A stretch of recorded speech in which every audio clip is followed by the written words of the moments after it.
Hi student, आज class वर्ग और नाइन्थ दोनों वर्ग में आपदा पढ़ना पड़ता है। और आपदा आप लोग को दैनिक जीवन में भी बचने का उपाय बताता है कि किस तरह से आप दैनिक जीवन में आपदा से बच सकते हैं। इसके बारे में भी आपको बताया जाएगा। स्टूडेंट, आप लोग भी घर पर रहते हैं तो कुछ कुछ ऐसी घटना होती रहती है प्राकृतिक, जैसे कि भूकंप है। आप लोग भी कभी कभी भूकंप का एहसास किए होंगे और सुनते रहते हैं कि इस राज्य में भूकंप आया, उस राज्य में भूकंप आया।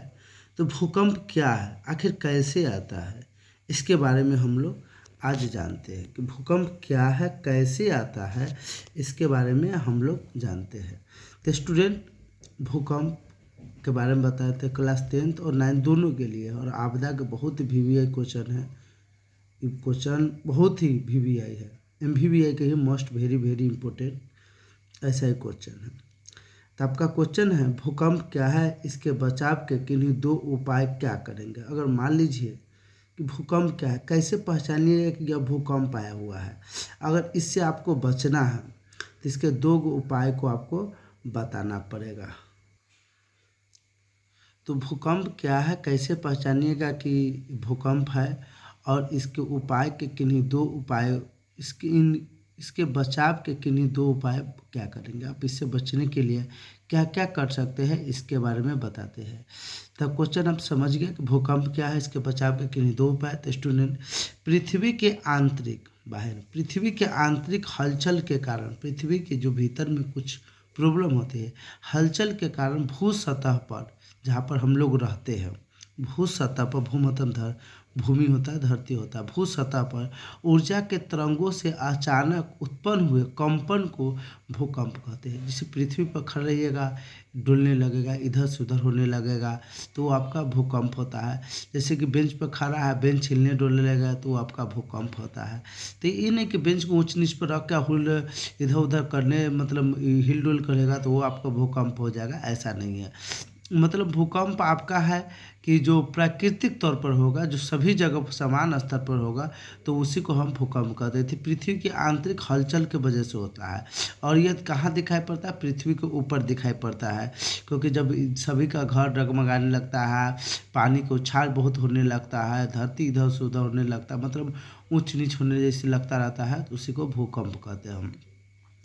अब इसका बचाव अगर आपको करना है तो बचाव इसको क्या कीजिएगा, तो इसके बचाव के उपाय निम्नलिखित है। इसके बचाव के उपाय निम्नलिखित है।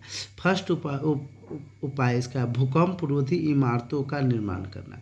मतलब आप जब बिल्डिंग बनाते हो, देखो स्टूडेंट, बिल्डिंग बार बार नहीं बनती। आप जब बिल्डिंग बनाते हो तो उसमें जो भी चीज़ है उसका सही सामान और सही ढंग से बनाओगे तो वह भूकंप पर भी वह अड़ सकता है, दीवार गिर नहीं सकता, छत गिर नहीं सकती है। तो वही आपका एक भूकंप रोधी इमारतें मतलब मकान होता है, का निर्माण कीजिए। और दूसरा, भूकंप आने पर खुले स्थानों पर चले जाना। जब देखिएगा कि भूकंप आ रहा है तो जहाँ कुछ नहीं होगा उस स्थान पर चले जाइएगा, खाली जगह पर चले जाइएगा, आप बच सकते हैं। तो कहीं पर रहिएगा तो मान लीजिए कि कहीं छत के नीचे दीवार के पीछे खड़ा है, दीवार भी गिर सकता है, घर में है तो घर भी गिर सकती है, इसलिए कुछ भी हो जाए। इसलिए आप लोग जो मतलब क्या कहते हैं खुला जगह होगा वहाँ पर आप चले जाइएगा। तो यह क्लास 9th और 10th के लिए जो VVI क्वेश्चन था, तो हमने इसको बता दिया। आप लोग इसको याद कर लीजिएगा और अच्छे से समझा भी दिए है, समझ लीजिएगा और अपने दोस्त के साथ शेयर भी कर लीजिएगा। और 9th और 10th का जो एग्ज़ाम होने वाला है, दोनों के लिए VVI सेटअप का होने वाला है, इस सब में देख लीजिएगा। अनुमानता है कि यह क्वेश्चन पूछा जाएगा। जय हिंद, जय भारत। आप लोग इस चैनल के लाइक और सब्सक्राइब दोनों कर दीजिएगा और वीडियो को शेयर तक भी कर दीजिएगा। अच्छा लगे तो शेयर भी कर दीजिएगा।